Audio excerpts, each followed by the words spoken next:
Hello and welcome to News in Depth here on TVP World with me, Ashim Kumar.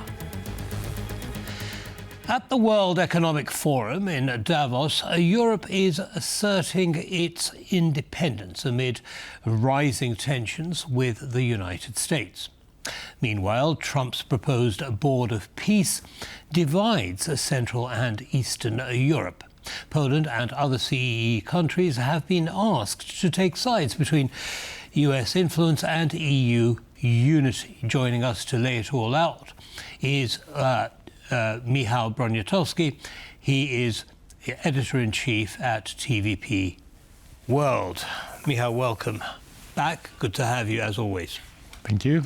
So what's this Board of Peace stuff all about? Another of Trump's ideas. Talk us through it.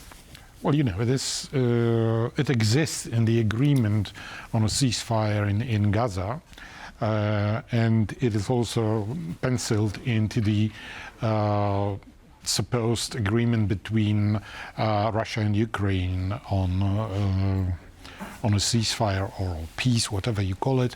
And so he is now, and in both documents it is called under the leadership of President Donald Trump, not even President of the United States. But specifically President Trump. Yes, what happens in 3 years' time when he's no longer the president? Right. Well, that's a question we can talk about in just a... So just to be clear, so this Board of Peace was put together to bring... It hasn't been put together yet. Okay. It is proposed only, and Trump, being the boss, started to, at his will, invite several leaders from the whole world.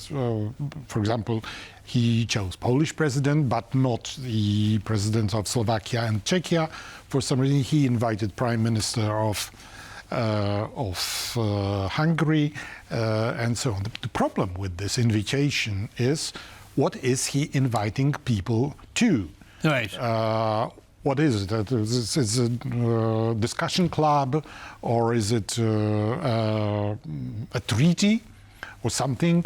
What kind of body is that? But in any case, whatever is decided, which would create a position for either president or prime minister of Poland to participate in this, they would be participating as representatives of Poland, for which the government of Poland has to agree and the parliament of Poland has to agree in compliance with the constitution. So lots of question marks around this, but just before we go into that, because I have some quite interesting quotes that I want to share with you in the audience in just a second about the Polish question. But the thing about the Board of Peace, so it was proposed to address the war in Gaza and in Ukraine and Russia. And what was the idea? That there was a group of countries coming together and they were going to talk about it and come to a solution, and that solution would be imposed. Is that about right? I don't know. Right. And probably nobody knows. So we already put these questions here. What is it? Right. Is it a body which would be sort of a mediator in these conflicts, or what is it? What is the power of this body? And Trump, even without presenting the rules, the statutes of this institution, is inviting states to sign it into existence, right, as of tomorrow. To give it some kind of credibility, some form, and so on. Well, and the thing is, he's invited 60 countries, leaders from 60 countries. And let's see what some of those reactions are. I'd like to start with the Polish reaction. We'll start, we have a soundbite about countries like Russia and Belarus being invited. Let's hear what the response is. For us, Putin is the aggressor. Putin's war is costing Poland a lot. Putin is also attacking us using hybrid methods. That's why no politician should sit down at the same table as him right now. Poland is a target for Russia. Right. So here we're talking about a quote from Pavel Kowal, on Talk FM radio. And basically what he's objecting to, unsurprisingly, that President Putin, an indicted war criminal, has been invited to join this group of 60 countries, along with Lukashenko. So basically a platform on the world stage again. That must sit awkwardly with many countries, but especially with Poland. You know, making Putin and Lukashenko pariahs of the international family because of their involvement in the war was one of the main defeats of Putin since the very beginning of the war. And suddenly, not only President Trump, but also some European leaders are talking about returning to a table, which is the French, German, and Italian leaders are saying we should talk to him. I don't think it's correct. He should be probably driven to some sort of Potsdam. Right. To discuss post-war solution, but not to negotiate with a convicted criminal. Well, not convicted, indicted. Indicted war criminal thus far, and we shall see what happens with that as things progress. Now, the other point you touched on was, OK, so Poland's been invited, but who decides whether Poland actually accepts the invitation? And we have a soundbite on that particular issue. I'd like to get your view. In this matter, there must be a joint position of the president and the government. There is too little information to make any firm statement. I personally have a lot of skepticism about this and feel a certain distaste over sitting down with people I don't even want to watch on TV. OK, so basically what's becoming clear is that Poland is a little hesitant to accept or reject outright. And one of the questions that's being asked is, whose decision is it?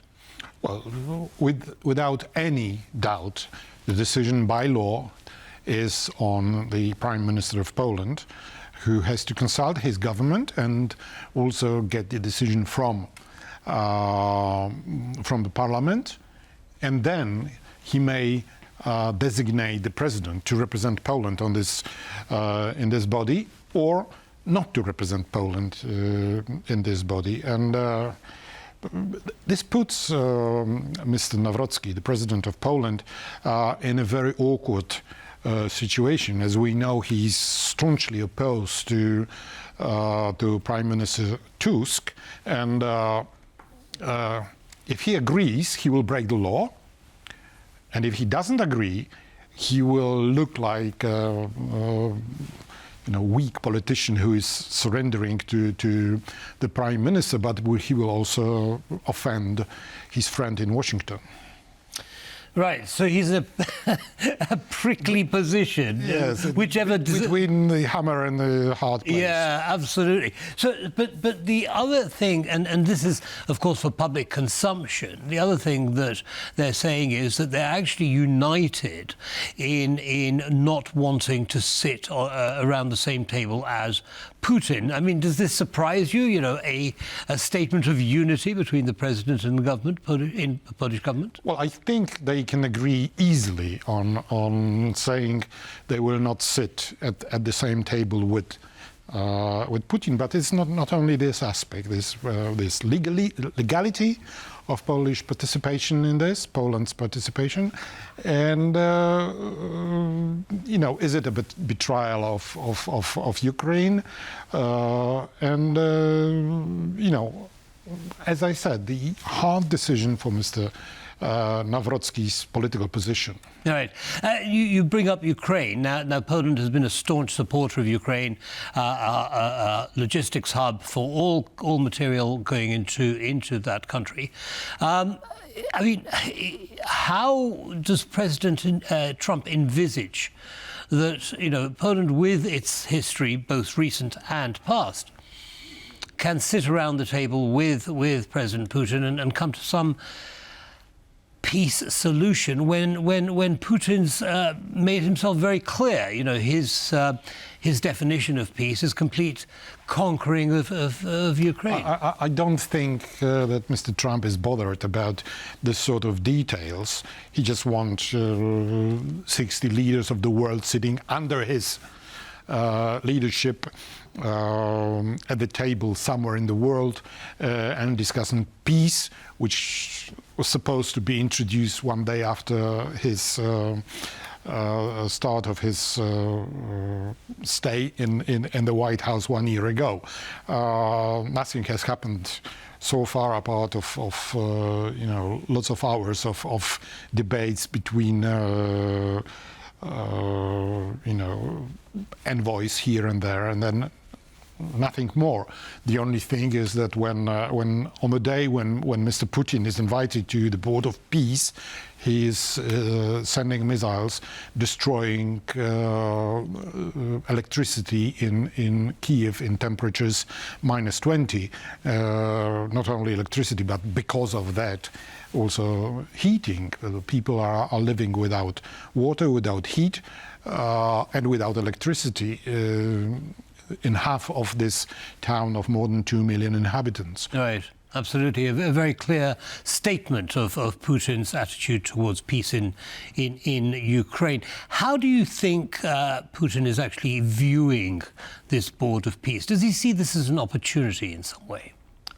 We don't know. They apparently they haven't responded yet. They haven't formally, no. At least Mr. Lukashenko said that he would like to travel a bit. Because he cannot go anywhere else than to Moscow. Well, strictly speaking, neither can Putin, because, you know, there's an arrest warrant. It will be very interesting if they, for example, decide to meet in Switzerland. How would he travel? Yes, quite. Remotely, perhaps he might join, but I think he may go by the ballistic missile. His options are limited, and that I wouldn't put it past him to do that either. Yeah, so that, I mean, that is a detail, but it is an important one. I mean, obviously he's welcome in the United States, but other countries may disagree. I'd like to move on now to Viktor Orbán of Hungary, and he has embraced this invitation with both hands. Let's have a look at a couple of sound bites. The first of Viktor Orbán, the second Prime Minister Tusk, and we can compare the responses. With President Trump comes peace. Another letter has arrived. Hungary's efforts for peace are being recognized. President Trump has invited Hungary to join the Board of Peace as a founding member. We have, of course, accepted this honorable invitation. Appeasement is always a sign of weakness. Europe cannot afford to be weak, neither against its enemies nor ally. Appeasement means no results, only humiliation. European assertiveness and self-confidence have become the need of the moment. Right, so let's start with Viktor Orbán's statement. Hungary's efforts for peace. I'm not quite clear what he's referring to there. Me neither. Right. So don't ask me. He's the guy who says that he will not support Ukraine because this would help to keep the war for longer. You know, this sort of logic is very strange to me. So please don't ask me to explain words of Mr. Orbán. He is just a tool in the hand of President Putin, and he's not even hiding it. And it seems President Trump as well. The way he talks about this invitation as an honour to be invited and so on. Because there is nobody else in the world apart of Putin to invite him. That's why it is an honour. Okay. Now, Prime Minister Tusk has said he's talking about appeasement. What is he referring to when he talks about appeasement? Well, appeasement of Russia, of course, and of this statement amounts to flat refusal to participate. But it's in this diplomatic language. Poland will not participate in this, at least immediately, but I think in longer, in the future probably we will, in half a year time, we will already have forgotten about this idea. Right. Well, yes. I mean, that is a tempting thought, I must be honest. But at the moment we have it. We have to deal with it. Now, it does leave Prime Minister Tusk in a slightly precarious situation. On the one hand, you've got U.S. troops based in Poland and in Romania, and on the other hand, Poland doesn't really want to be a member of the Board of Peace for all the reasons that we've just discussed. What happens next? What's the Prime Minister and the government's Poland next doesn't have move? to be a member of Board of Peace because Poland is the member of the United Nations, which is whose role is to do what Mr. Trump wants to do in Gaza and in Ukraine. Poland is also a member of NATO, and I think there is no need to get into any other organizations, especially that we completely absolutely don't know what it is all about, what's the purpose, and how can we sit down at the table at which you have a designated leader by name, not by the the position of the president of the U.S. Fine, they are the strongest country in the world, but why is it personally something designed for Mr. Trump? No idea. Well, it would seem to be, because from what it says in the Charter, he would continue to lead that body even after he stopped being president, which is an interesting concept for in him. itself. Now, but you mentioned He the will United... be 82 at that time. Well, a youngster. But you mentioned the United Nations. Is Trump? Why is Trump undermining the role of the UN? Why isn't he spending his time He doesn't have supporting to undermine their role because the United Nations itself has undermined its own role. 3 or 5 members of the Security Council, which is Russia, China, and the US, quite recently with the intervention in Venezuela, are constantly breaching the rules of non-intervention, of the rule of law, rule of international law, especially Russia, because it staged a war being the member of the Security Council. Right. Oh, yeah. Absolutely. Now, just in the last minute or so that we have left, one of the things that, one of the threats that Trump is making is that if you're invited to the Board of Peace and you don't accept, well, we're going to, impose some tariffs on you. Now, this is something he does quite a lot. How seriously should we take that threat? We will see. If everybody rejects the offer, well, so far only Hungary agreed. So I don't think it will live long enough to see if there are any tariffs. I would like to, before we finish, I'd like to say one thing. It's about this whole thing about Greenland. There are several speakers who don't even mention Ukraine at this meeting in Davos, and this is very, very sad because we are talking here about the territory which is inhabited by 60,000 people. It's very important, but Ukraine, which is not even mentioned there, and the president for the first time since the war started hasn't arrived in Davos,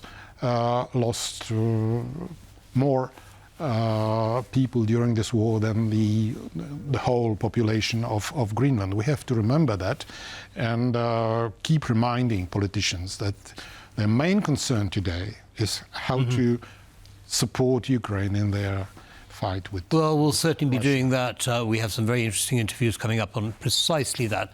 But unfortunately, we're going to have to end it here. Michał, thank you, as always, for sharing your analysis with our audience. That brings us to the end of this episode of News in Depth. Don't go away, lots more coming up. Goodbye.